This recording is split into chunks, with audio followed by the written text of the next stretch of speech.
একটাই আবেদন এমবির চেয়ারম্যান যে আমাদের বিড়ির উপরে একটা নির্ধারিত শুল্ক করছে, এটা বিড়ি গরিব মানুষ তৈরি করে, গরিব মানুষই খায়, এটা বড় লোক খায় না, বড় লোক তৈরি করে না। আর সিগারেট হাতে বানায় না, ওটা মেশিনে তৈরি হয়, লোক বেশি লাগে না।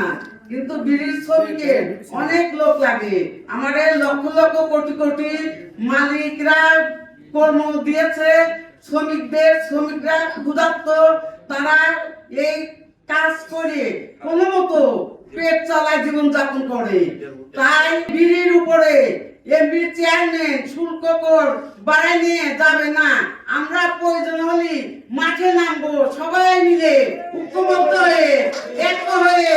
আমাদের দাবি একটাই, আমাদের বিড়ির উপরে শুল্ক বাড়ানো যাবে না। বিড়ি গরিব মানুষ খায়, তৈরি করে। আর সিগারেট বিদেশি কোম্পানি টুকাগম, তারা দেশের টাকা বিদেশে লুটে নিয়ে যাবো, আমরা তাই হতে দেব না। আমাদের এই দাবি মানতেই হবে। আমাদের দাবি একটাই, আমার বিড়ির উপরে কোনো